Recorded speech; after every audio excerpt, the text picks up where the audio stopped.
से आप लोग पहले मैंने टाइम एंड वर्क का फर्स्ट पार्ट डिस्कस किया था, आज उसी का कंटिन्यू नेक्स्ट पार्ट लेकर के आए हैं और बहुत अच्छे से समझना है। जो चीज़ समझ में ना आए तो उसको आप वीडियो को रिप्लाई करके आप पुनः देख सकते हैं उसको, एंड कमेंट बॉक्स में भी बता सकते हैं कि हमें सर पूरी तरीके से समझ में आ रहा है कि नहीं आ रहा है। देखिए नेक्स्ट पार्ट में एक अगला क्वेश्चन है जो आपके सामने है बोर्ड पे। इसमें लिखा हुआ है मोहन सोहन से 3 गुना अधिक कार्य सक्षम है, इसलिए वो सोहन से 10 डेज पहले कार्य पूरा करने में सक्षम है। मोहन सोहन दोनों मिलकर कितने दिन में कार्य को पूरा कंप्लीट कर लेंगे। तो यहाँ पे इंग्लिश में भी क्वेश्चन दिया गया है कि Mohan is twice as efficient than Sohan and is therefore able to finish a piece of work in 10 days earlier than Sohan. In how many days Mohan and Sohan will finish it together? तो आपको देखिए जरा question को समझना कैसे है। मैंने back class में भी आपको बताया था कि यदि आपको efficiency and time and work को समझ पाएंगे तो ये क्वेश्चन को भी बहुत आसानी से कर पाएंगे। तो यहाँ पे देखिएगा मोहन जो है कितना गुना एक्सपर्ट है, 3 गुना। किसकी कंपेयर में भाई? सोहन की कंपेयर। किसकी कंपेयर में? सोहन की कंपेयर में। इसकी इफिशिएंसी 3 है तो इसकी इफिशिएंसी कितनी होगी? 1। तो यहाँ पे इफिशिएंसी लिख लेते हैं, यहाँ पे टाइम लिख लेते हैं। तो यदि इसकी इफिशिएंसी 3 है तो ऑब्वियसली बात है इसकी इफिशिएंसी कितनी होगी? 1 होगी। तो यदि इसकी इफिशिएंसी ज्यादा है तो इसको टाइम क्या लगेगा? कम लगेगा, और इसको टाइम क्या लगेगा? उल्टा ज्यादा लगेगा। ठीक है, तो यहाँ पे जो टाइम का डिफरेंस आया है वो कितना आया? 2 यूनिट का आपका टाइम डिफरेंस आया। कितना आया? 2 यूनिट का टाइम डिफरेंस आया। लेकिन बेसिकली अगर देखा जाए तो यहाँ पे टाइम डिफरेंस कितना था? 10 डेज का था, इसलिए 2 यूनिट इक्विवेलेंट ऑफ 10 डेज के। तो 1 यूनिट बराबर ये इक्वल टू आपका 5 डेज के। तो इसका मतलब है इसको 5 डेज लगा एंड इसको आपको कितना लगेगा? 15 डेज लगेगा। तो मोहन उस काम को 5 डेज में कंप्लीट कर रहा है एंड सोहन उसी काम को 15 डेज में कंप्लीट कर रहा है। कितने डेज में कंप्लीट कर रहा है? 15। अब देखिए बाय एलसीएम मेथड यदि मैंने एलसीएम लिया तो 5 और 15 का जो एलसीएम आएगा वो कितना आएगा? 15 आएगा। तो ये जो एलसीएम निकल के आया वो क्या है? टोटल क्वांटिटी ऑफ वर्क है।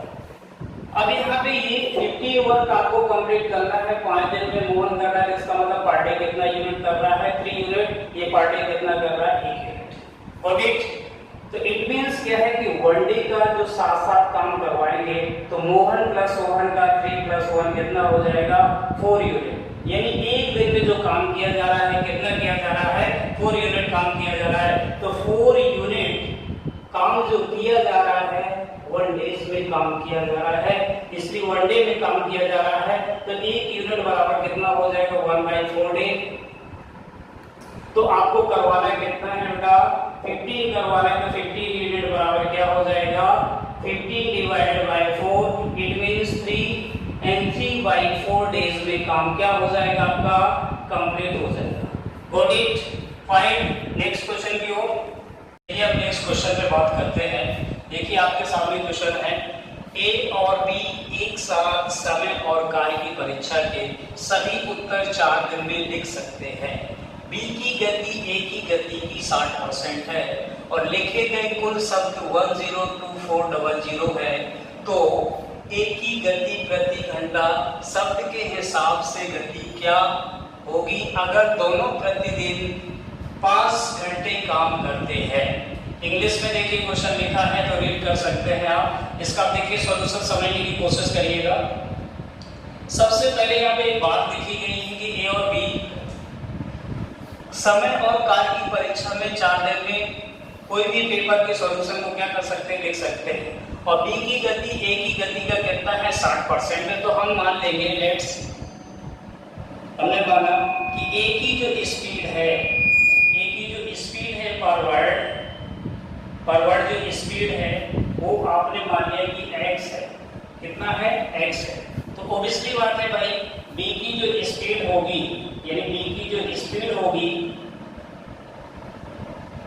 होगी वो कितना होगा, देखिए 60% होता है, तो x का यदि आप 60% निकालेंगे यानी 60%, तो ये क्या आ जाएगा 3x/5।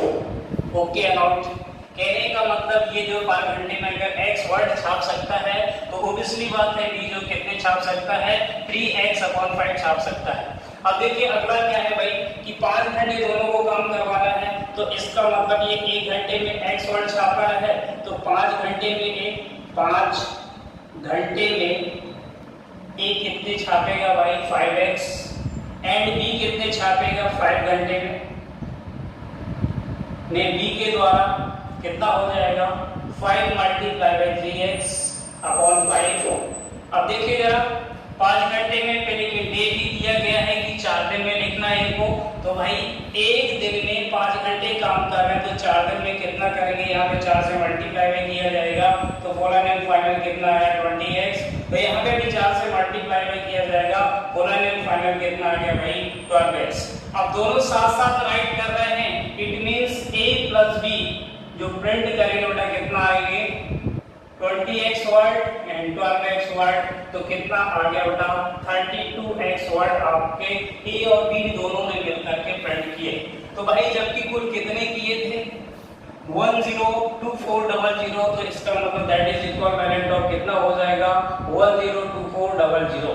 तो यहाँ पे x बराबर कितना आ जाएगा बेटा 102400 एंड डिवाइडेड बाय कितना, तो फिर यहाँ से बेटा आएगा 3 टाइम्स जाएगा एंड इसके बाद 2 टाइम्स जाएगा, तो कितना आ गया बेटा, तो x बराबर आपका कितना आ गया 3200 वर्ड। इसका मतलब है a की जो स्पीड थी वो कितनी थी 3200 वर्ड्स थी। इसका मतलब था कि a जो है 1 घंटे में कितने वर्ड प्रिंट कर पा रहा था, छाप पा रहा था 3200 वर्ड प्रिंट कर पा रहा था। गॉट इट, समझ में आया बेटा। चलिए नेक्स्ट क्वेश्चन की ओर, चलिए ये क्वेश्चन देखते हैं। क्वेश्चन को पढ़े पहले, a किसी कार्य को 4 घंटे में कर सकता है, b और c एक साथ उस कार्य को 3 घंटे में कर सकते हैं, जबकि a और c एक साथ उस कार्य को 2 घंटे में कर सकते हैं। तो आपसे पूछा गया है कि b उस कार्य को कितने घंटे में कर लेगा। तो देखिए बेटा आपको कैसे करना है, सबसे पहले कि आपको समझना कि a कितने घंटे में कर रहा है भाई, a जो है आपका 3 आवर में कंप्लीट यानी 4 आवर में कंप्लीट कर रहा है, एंड आपका b + c कितने घंटे में कंप्लीट कर रहे हैं, यानी एक साथ मिलकर के 3 आवर में कंप्लीट कर रहे हैं। और जबकि a और c दोनों साथ मिलकर के कितने घंटे में कंप्लीट कर रहे हैं 2 घंटे यानी 2 आवर में कंप्लीट कर रहे हैं। अगर इनका एलसीएम लिया, एलसीएम लेने पे क्या आएगा, टोटल क्वांटिटी ऑफ वर्क आएगा, तो 3 4 2 का जो एलसीएम होगा बेटा कितना होगा 12 होगा। तो इसका मतलब है कि 12 क्वांटिटी ए जो है 4 घंटे में कर सकता है, तो पर आवर कितनी में कर रहा है बेटा 3 यूनिट कर रहा है। 1 घंटे में कितनी काम कर रहा है 3 यूनिट कर रहा है। बी कितना, बी और सी मिलकर के कितना कर रहे हैं 4 यूनिट कर रहे हैं, और आपका ए और सी कितना कर रहे हैं 6 यूनिट कर रहे हैं। इसका मतलब क्या निकला, a + c की जो एफिशिएंसी आई वो 6 यूनिट पर आवर, और b + c की जो एफिशिएंसी वो 4 यूनिट पर आवर, और a की अकेली एफिशिएंसी वो कितना है 3 यूनिट पर आवर। तो यहाँ पे देखिएगा a + c की जो एफिशिएंसी है वो कितना है 6 है, तो जबकि a की यहाँ पे एफिशिएंसी दे रखा है 3 + c बराबर कितना हुआ 6, तो c बराबर कितना आ गया 3 यूनिट। तो आपको ये बात पता चल गई कि c की एफिशिएंसी कितना है 3 है। तो आपको ये दिया गया है b + c की एफिशिएंसी कितनी है, b + c की एफिशिएंसी है आपका 4 यूनिट है, तो जबकि c की एफिशिएंसी आपको पता चल गया कितना है बेटा 3 है, एंड तो b बराबर कितना आ गया 1 यूनिट। इसका मतलब क्या निकला कि 1 घंटे में b अकेला कितना कर रहा है 1 यूनिट काम कर रहा है। तो 1 यूनिट करने में 1 यूनिट काम करने में उसको कितना टाइम लग रहा है 1 आवर लग रहा है। तो आपको 12 यूनिट काम करने में कितना लगेगा भाई, तो आपका 12 आवर क्या हो जाएगा आंसर हो जाएगा। यही आपका क्या होगा बेटा फुल एंड फाइनल क्या होगा आंसर। समझ पाए बेटा, ठीक है, got it. Next question, next question क्या है देखिए जरा, क्वेश्चन को पढ़िए। देखिए क्वेश्चन में लिखा क्या है कि P Q की तुलना में 4 गुना कुशल है। P किसी कार्य को क्यू की तुलना में 15 दिन कम में पूरा कर सकता है। यदि दोनों एक साथ कार्य करते हैं तो कार्य कितने दिनों में पूरा हो जाएगा। तो देखिए जरा यहाँ पे P और Q की इफिशिएंसी की तुलना की गई है, यानी P जो है Q की तुलना में कितना गुना सक्षम है, 4 गुना सक्षम है।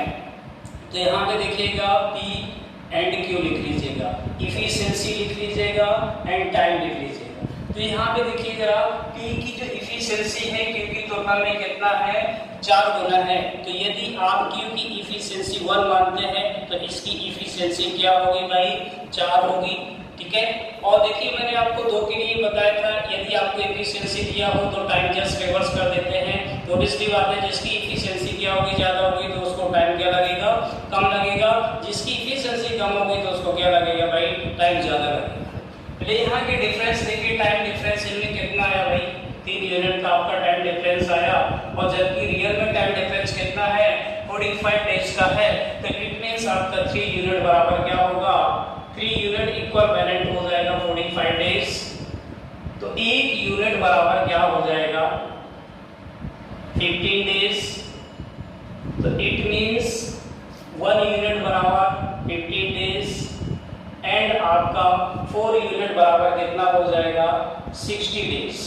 तो ये बात आपको पता चल गई कि P जो है 15 दिन में उस काम को कंप्लीट कर सकता है और Q उसी काम को 60 दिन में कंप्लीट कर सकता है। तो ऑब्वियसली बात है, देखिए जरा P ने उस काम को कितने दिन में कंप्लीट किया, 15 दिन में, और Q ने कितने दिन में कंप्लीट किया, 60 डेज में। कितने डेज में, 60 डेज में। यदि दोनों का एलसीएम लेंगे तो क्या आएगा, वही आपका टोटल क्वांटिटी ऑफ वर्क। काम कितना है आपका, 60 है, तो इसका मतलब है 60 काम P जो है 15 दिन में कंप्लीट कर रहा है। तो पर डे कितना काम कर रहा है, 4 यूनिट। तो एक दिन की जो इफिशिएंसी उसकी कितनी है, 4 यूनिट, यानी इसकी कितनी है भाई, 1 यूनिट। तो ये बात आपको पता चल गई कि दोनों को साथ साथ काम करवाना है। तो P प्लस Q का 1 डे वर्क क्या होगा, 1 डे जो वर्क हुआ वो कितना हो गया, 4 + 1 बराबर 5 यूनिट। ये बात क्लियर है। तो इसका मतलब 5 यूनिट जो काम किया जा रहा है P प्लस Q के द्वारा कितने डे में, 1 डे में काम किया जा रहा है। तो इसका मतलब 1 यूनिट कितने दिन में काम किया जाएगा, 1/5 डे में काम कंप्लीट किया जाएगा। तो आपको करवाना कितना है, 60 यूनिट। तो 60 यूनिट कितने दिन में कंप्लीट हो जाएगा, तो 60 यूनिट डिवाइडेड बाय 5 बराबर कितना हुआ बेटा, 12 डेज में काम क्या हो जाएगा, कंप्लीट हो जाएगा। वो भी किसके द्वारा, P और Q के द्वारा, जब वो दोनों क्या करते हैं, साथ साथ काम को कंप्लीट करते हैं। गॉट इट, समझ पाए बेटा। चलिए नेक्स्ट क्वेश्चन की ओर।